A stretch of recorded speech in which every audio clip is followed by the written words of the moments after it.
যখন মাইয়েতকে কবরে শোয়ানো হয় তখন সে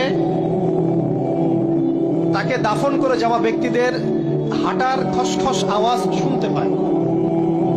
এরপরে তাকে যখন শুইয়ে দেওয়া হয়, সে যদি মুমিন ব্যক্তি হয় তাহলে তার মাথার দিকে তার সালাত এসে দাঁড়িয়ে যায়। দুনিয়াতে আপনি যে নামাজগুলো পড়েছেন, আমি যে নামাজগুলো পড়ছি, এগুলো মাথার দিকে দাঁড়িয়ে যায়। ডান দিকে চলে আসে তার সওম মানে কি? রোজা। বাম দিকে চলে আসে যাকাত। তারপরে পায়ের দিকে চলে আসবে তার আত্মীয়তার সম্পর্ক রক্ষার ইবাদত, তার এই যে অন্যান্য দান সদকা, তার নফল আমল, তার তাসবিহ তাহলিল, তার কোরআন তেলাওয়াত ইত্যাদি পায়ের দিকে চলে আসবে। এখানে একটা হাদিস এসেছে, সূরাতুল মুলক যে ব্যক্তি রাতের বেলা তেলাওয়াত করবে, কোন সূরা ভাই? তাবারাকাল্লাযী বিয়াদিহিল মুলক ওয়া হুয়া আলা কুল্লি শাইইন কাদির। এই সূরা যে ব্যক্তি রাতের বেলা করে তেলাওয়াত করবে, ইনশাআল্লাহ সূরা মুলক কবরে তার সাথে থাকবে এবং কবর